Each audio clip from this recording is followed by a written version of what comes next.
بسم اللہ الرحمن الرحیم نحمدہ ونصلی علی رسول الکریم۔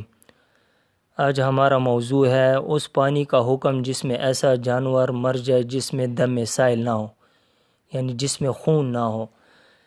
یعنی اس پانی کا حکم کیا ہوگا جس میں ایسا جانور مر جائے جس میں خون نہ ہو۔ وَمَوْتُ مَا لَيْسَ لَهُ نَفْسٌ سَائِلَةٌ فِي الْمَاءِ لَا يُفْسِدُ الْمَاءَ كَالْبَقِّ وَالذُّبَابِ وَالزَّنَابِيرِ وَالْأَقَارِبِ۔ اور پانی میں ایسے جانور کا مرنا جس میں بہنے والا خون نہ ہو تو وہ اس پانی کو ناپاک نہیں کرتا، مثلا مچھر، مکھی، بھیڑ، بچھو۔ تو جس پانی میں ایسی جاندار چیز مر جائے جس کے اندر بہتا ہوا خون نہیں ہوتا، باہر مر کر پانی میں گر پڑے تو پانی ناپاک نہیں ہوتا، جیسے مچھر، مکھی، بھیڑ، بچھو اور شہد کی مکھی وغیرہ۔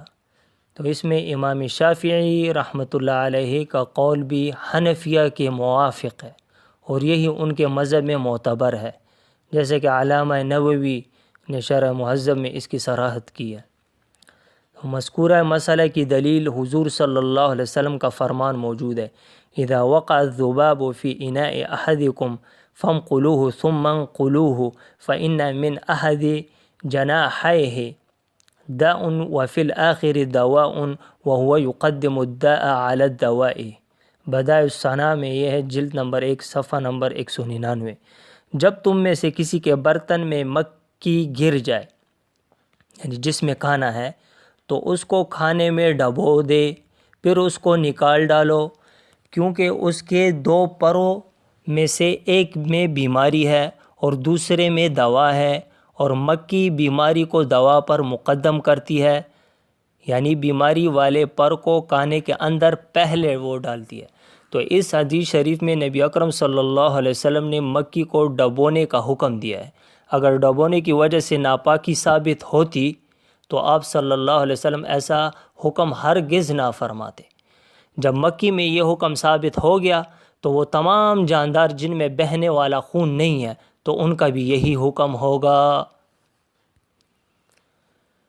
وَمَوْتُ مَا يَعِيشُ فِي الْمَاءِ لَا يُفْسِدُ الْمَاءَ كَالسَّمَكِ وَالضِّفْدَعِ وَالسَّرْطَانِ۔ اور پانی میں ایسے جانور کا مرنا جو پانی میں زندگی گزارتا ہے، پانی کو خراب نہیں کرے گا، مثلا مچھلی، مینڈک اور کیکڑا۔ تو جس جانور کی پیدائش پانی کی ہو اور ہر دم پانی میں رہا کرتا ہو، اس کے مر جانے سے پانی خراب نہیں ہوتا بلکہ پاک رہتا ہے، جیسے مثلا مچھلی، مینڈک، کچھوا وغیرہ۔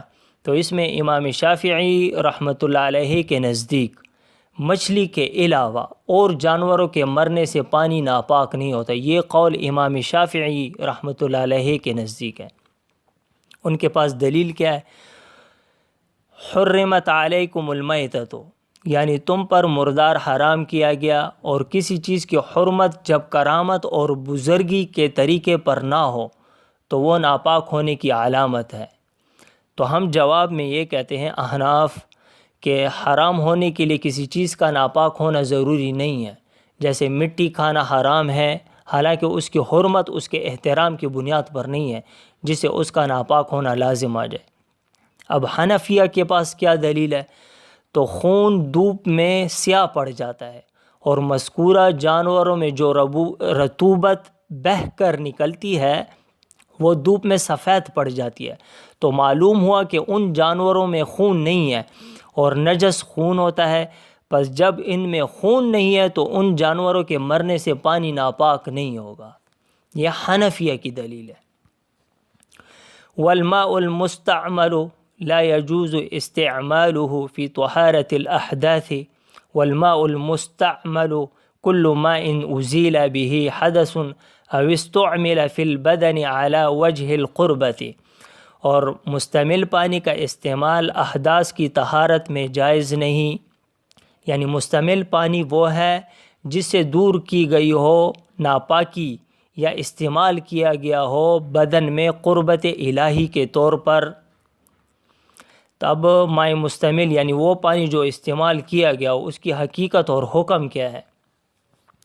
تو جو پانی پاک چیزیں دھونے کے لیے استعمال کیا گیا مثلا غلہ جات سبزیوں اور پاک کپڑوں کا، تو یہ بالاتفاق پاک ہے۔ اچھا، اب اس میں دوسرا، جو پانی نجاست حقیقیہ دور کرنے کے لیے استعمال کیا گیا، یعنی وہ پانی جو نجاست حقیقیہ دور کرنے کے لیے استعمال کیا گیا ہو، مثلا استنجے کا پانی اور ناپاک کپڑوں کا، تو یہ بالاتفاق یہ پانی ناپاک ہوگا۔ اب اس میں تیسری جو صورت ہے، وہ پانی جس کے ذریعے سے حدث اصغر یا اکبر کا ازالہ کیا گیا ہو، وہ پانی پاک ہے یا ناپاک، تو اس بارے میں پھر دو مذہب نقل کیے جاتے ہیں اس مسئلے میں۔ مذہب نمبر 1 یعنی امام مالک رحمۃ اللہ علیہ، وہ فرماتے ہیں کہ ماء مستعمل یعنی وہ پانی جو استعمال کیا گیا ہو پاک بھی ہے اور پاک کرنے والا بھی ہے۔ یہی ایک روایت امام شافعی رحمۃ اللہ علیہ سے منقول ہے۔ اب ان حضرات کے پاس دلیل کیا ہے؟ تو اللہ تعالیٰ نے اپنے کلام مقدس میں ماء مطلق کو طہور فرمایا ہے، چنانچہ ارشاد فرمایا وَأَنزَلَ مِنَ السَّمَاءِ مَاءً طُهُورًا، تو طہور مبالغہ کا صیغہ ہے، یعنی معنی ہوں گے بار بار پاک کرنا۔ پس لفظ یعنی طہور اس بات کا فائدہ دے گا کہ پانی ایک بار استعمال کرنے کے بعد دوسری بار پاک کرے گا اور تیسری بار بھی پاک کرے گا، تو معلوم ہوا کہ پانی مستعمل پاک کرنے والا ہے، جو مطہر ہوگا وہ طاہر بھی ضرور ہوگا۔ یہ ان حضرات کے پاس دلیل ہے، امام مالک رحمۃ اللہ علیہ اور امام شافعی رحمۃ اللہ علیہ کے پاس۔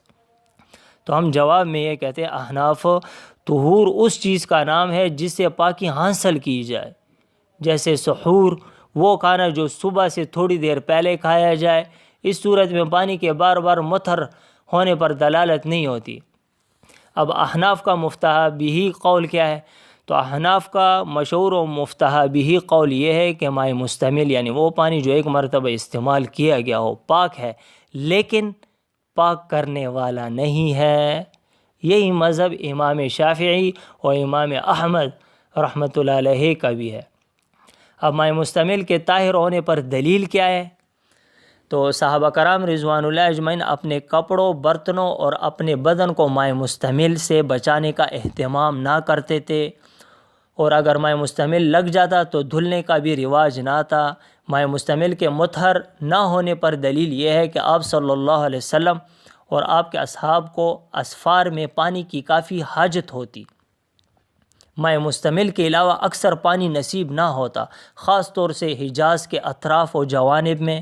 تو ایسی حالت میں بھی کسی صحابی نے ماء مستعمل سے کبھی وضو نہ کیا اور نہ آپ نے ماء مستعمل کو جمع کرنے کا کبھی حکم فرمایا۔ تو یہ یہاں تک مکمل ہوا۔ سبحان ربک رب العزت عما یصفون وسلام علی المرسلین والحمد للہ رب العالمین۔